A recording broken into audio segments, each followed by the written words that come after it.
Hello and welcome to Ankit Chaudhary education.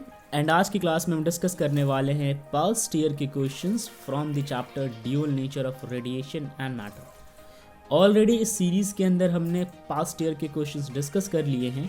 So I hope कि आप पिछले वीडियोस को ज़रूर देख लीजिए ताकि आपकी अंडरस्टैंडिंग बेटर डेवलप हो जाए।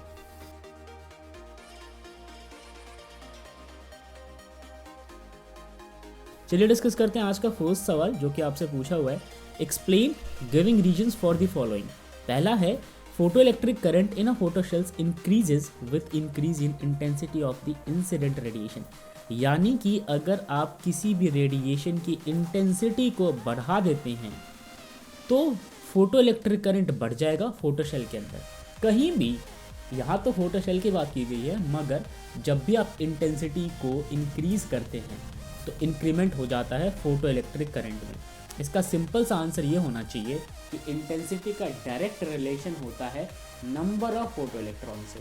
अगर आप वेरिएशंस पढ़ चुके हो फोटो इलेक्ट्रिक इफेक्ट के अंदर तो आपको ये बात मालूम होगा कि जब इंटेंसिटी को बढ़ाया जाता है तो नंबर ऑफ इलेक्ट्रॉन्स की संख्या रैपिडली इंक्रीज करती है। जाहिर सी बात है, इलेक्ट्रॉन्स बढ़ेंगे, फोटो इलेक्ट्रिक करंट इंक्रीज करेगा। फिर चाहे आप फोटो सेल में अप्लाई करो, चाहे आप कहीं और अप्लाई करो। तो आंसर पढ़ लेते हैं एक बार। लिखा हुआ है the collision of a photon can cause emission of photo electron. जैसा मैंने बताया कि जब फोटोन कोलाइड करता है किसी सरफेस के साथ तो वहाँ से किसका इजाद होता है? फोटो इलेक्ट्रॉन का। अब ये फोटो इलेक्ट्रॉन इंटेंसिटी बढ़ाने के कारण ज़्यादा निकलने शुरू हो जाते हैं। So as intensity if the frequency increases number of photons increases, hence current increases. तो अगर आप किसी भी लाइट के फ्रीक्वेंसी की इंटेंसिटी को बढ़ा दोगे, राइट, तो इंटेंसिटी के बढ़ाने से क्या बढ़ जाएगा? नंबर ऑफ फोटो इलेक्ट्रॉन्स बढ़ जाएंगे। समझ गए इस बात को? डिस्कस करते हैं सेकंड पार्ट, जहां बोला हुआ है कि जो स्टॉपिंग पोटेंशियल होता है वो वैरी करता है लीनियरली, यानी कि बिल्कुल स्ट्रेट लाइन में फॉलो अप होगा अगर ग्राफ बनाओगे।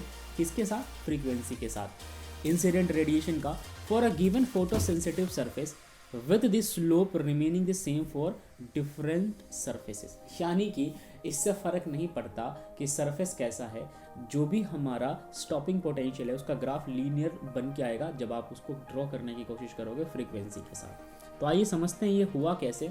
देखिए, सबसे पहले हम बात कर लेते हैं अपने फ्रीक्वेंसी या यूँ कह लो एनर्जी वाली इक्वेशन की। तो आइंस्टाइन के हिसाब से एनर्जी की इक्वेशन क्या होती है? एनर्जी लाइट की डिवाइडेड हो जाती है दो चीज़ों में, एक तो काइनेटिक एनर्जी में और दूसरा वर्क फंक्शन में। और ये मैं बहुत बार दोहरा चुका हूँ, इस बात को आप समझ लीजिए। जब मैं एनर्जी की बात करता हूँ तो मैं एनर्जी को लिख सकता हूँ एच म्यू, ठीक है, और मैं काइनेटिक एनर्जी को लिख सकता हूँ इलेक्ट्रॉन वोल्ट में, ठीक है, और जो हमारे पास वर्क फंक्शन है उसको मैं लिख सकता हूँ एच म्यू नोट में, ठीक है, यानी कि थ्रेशोल्ड फ्रीक्वेंसी के टर्म्स में।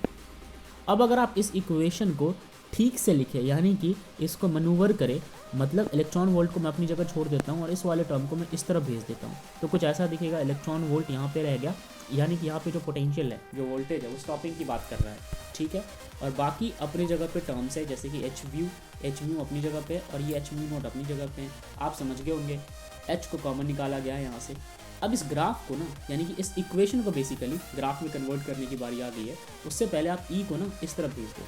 जब आप ई को यहाँ भेजोगे तो ये ई इस टर्म के लिए भी है और ये ई इस टर्म के लिए भी है। इतने आप समझ चुके हो बात को। तो जो ये स्टॉपिंग पोटेंशियल है, क्योंकि हमसे रिलेशन स्टॉपिंग पोटेंशियल और फ्रीक्वेंसी के बीच पूछा गया है, तो ये हमारा स्टॉपिंग पोटेंशियल है और ये हमारा फ्रीक्वेंसी है। ध्यान रहे, ये तो हमारा थ्रेशोल्ड फ्रीक्वेंसी है। इस चीज़ को हम मायने नहीं रखेंगे, हमारे लिए मायने ये रखता है। अब जब आप इसके और इसके बीच में लीनियर ग्राफ प्लॉट करोगे, क्योंकि वो लीनियर ही होने वाला है, तो आपको समझ आएगा कि ये तो कांस्टेंट टर्म है। आप सोच के देखो, इलेक्ट्रॉन पे चार्ज कांस्टेंट और प्लैंक्स कांस्टेंट, ऑब्वियस सी बात है वो एक कांस्टेंट है। तो इन दोनों का जो भी ग्राफ बनता है वो लीनियर बनता है और यहाँ पे ये कांस्टेंट रोल प्ले करता है। अच्छा, इसको अगर आप कंपेयर करो अपने लाइन की इक्वेशन से जहाँ पे स्ट्रेट लाइन बनती है, अब मैं बार बार इसको कांस्टेंट बोल रहा हूँ, साथ में मैं लीनियर ही बोल रहा हूँ, तो इसको रिलेट करो। y is equal to m x plus c, ये एक लाइन की इक्वेशन होती है, स्ट्रेट लाइन की। आप इस c को फिलहाल ये मान लो, ठीक है, और ये जो हमारे पास x है, इस x को आप एज्यूम करो कि आपके पास ये वैल्यू है, जिस वैल्यू को मैं क्या कह रहा हूँ, जिसको मैं फिलहाल फ्रीक्वेंसी कह रहा हूँ। और इस y को आप इमेजिन करो y एक्सिस का पॉइंट होगा और इस ये x एक्सिस के पॉइंट हो गए। तो m जो स्लोप है वो तो कांस्टेंट रहता है, तो यही चीज़ यहाँ पे हो गया। ये इक्वेशन ऑफ स्ट्रेट लाइन के कंपैरिजन में हमने इसको करके देखा और हमें समझ आया कि अगर कांस्टेंट हमारे पास कोई टर्म आती है तो फिर उसका ग्राफ लीनियर बनता है। ये बात समझ गए। आइए डिस्कस करते हैं नेक्स्ट थर्ड पार्ट, जहाँ आपसे बोला हुआ है कि maximum kinetic energy of photo electrons is independent of the intensity of incident radiation. कि जो मैक्सिमम काइनेटिक एनर्जी होती है फोटो इलेक्ट्रॉन्स की, वो इंडिपेंडेंट होती है इंटेंसिटी ऑफ इंसिडेंट रेडिएशन पे। यानी कि काइनेटिक एनर्जी को इस बात से कोई फ़र्क नहीं पड़ता कि आपने रेडिएशन की इंटेंसिटी बढ़ाई हुई है या घटाई हुई है। आपके काइनेटिक एनर्जी को फ़र्क इस बात से पड़ता है, यानी कि जो इलेक्ट्रॉन एमिट होते हैं उनकी काइनेटिक एनर्जी ज़्यादा होगी या कम होगी, उसका लेना देना इस बात से होता है कि फ्रीक्वेंसी ज़्यादा है या कम है। अगर फ्रीक्वेंसी ज़्यादा है तो काइनेटिक एनर्जी बढ़ेगी, क्योंकि मैंने बार बार डिस्कस किया है कि अगर फ्रीक्वेंसी ज़्यादा होती है तो उसका कुछ हिस्सा तो थ्रेशोल्ड में कन्वर्ट हो जाता है, यानी वर्क फंक्शन में, और बचा हुआ सारा का सारा जो है वो काइनेटिक एनर्जी में कन्वर्ट हो जाता है। तो ये यही आंसर है इसका कि maximum kinetic energy for different surfaces, जिसका फॉर्मूला ये है। और ये चीज़ अब तक आप समझ गए होंगे, इस वाले इक्वेशन के थ्रू भी मैंने आपको समझाया है। Hence it depends on the frequency not on the intensity. आप समझ के देखो, ये फ्रीक्वेंसी पर डिपेंड करता है। इस पूरे इक्वेशन में आपको कहीं भी इंटेंसिटी दिखा नहीं दिखा, तो ये काइनेटिक एनर्जी किस पर डिपेंड करता है? फ्रीक्वेंसी पर डिपेंड करता है। ठीक है, चलिए। और ये बहुत अच्छा सवाल था, मार्किंग स्कीम्स 2017 के अंदर भी ये क्वेश्चन था। आइए डिस्कस करते हैं नेक्स्ट क्वेश्चन, जहाँ आपके पास एक ग्राफ दिया हुआ है और इस ग्राफ पे कुछ पॉइंट्स है जिनके नाम दिए हुए हैं ए, ओ, एक्स, और आपको बताना है ये है क्या। तो समझते हैं। ऊपर की ओर तो फोटो करंट है, ठीक है, जो फोटो इलेक्ट्रिक करंट जो डेवलप होगा वो है। वेल ये क्या है, इस बात को भी समझ लेते हैं। अगर मैं बात करूँ सवाल में पहला, तो वहाँ बोला हुआ है कि identify the variable x on the horizontal axis.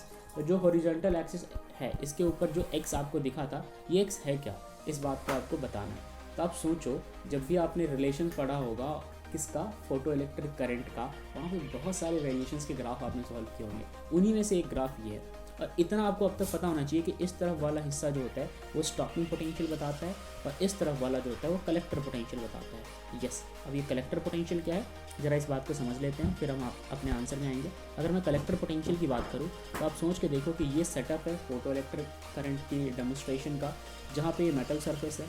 अब इस तरफ मेटल सरफेस से जब इलेक्ट्रॉन इजेक्ट होते हैं तो ये वाला जो पार्ट होता है वो क्या करता है, वो चीज़ों को कलेक्ट करता है, राइट, वो चीज़ों को कलेक्ट करता है। तो इसकी भी अपनी एक पोटेंशियल होनी चाहिए, ठीक है। इसकी जितनी पोटेंशियल ज़्यादा होगी वो इस चीज़ को जल्दी जल्दी कलेक्ट कर लेगा अपनी ओर। तो ये जो ग्राफ पे एक्स पॉइंट था, राइट, जहाँ पर मैं आपको दिखा रहा हूँ, ये जो एक्स पॉइंट है, ये एक्स पॉइंट उसी कलेक्टर पोटेंशियल को रिप्रेजेंट कर रहा है। तो जब हम अपने आंसर में बढ़ेंगे तो वहाँ पे लिखा हुआ है x is a collector plate potential. जो भी कलेक्टर के साइड में जो प्लेट होगा, मेटालिक प्लेट होता है, वो भी उसका जो पोटेंशियल है इसकी बात की गई है। अब हम बात करते हैं सेकेंड में, what does the point A on the horizontal axis represent. तो इस हॉरिजॉन्टल एक्सिस पे जो ये पॉइंट ए दिख रहा है, ये किसको रिप्रेजेंट कर रहा है, मैंने पहले ही समझा दिया था, ये रिप्रेजेंट करते हैं स्टॉपिंग पोटेंशियल को। आप सभी को कमेंट बॉक्स में बताना है स्टॉपिंग पोटेंशियल क्या होता है। तो यहाँ पे हमारा आंसर होगा ए इज़ स्टॉपिंग पोटेंशियल।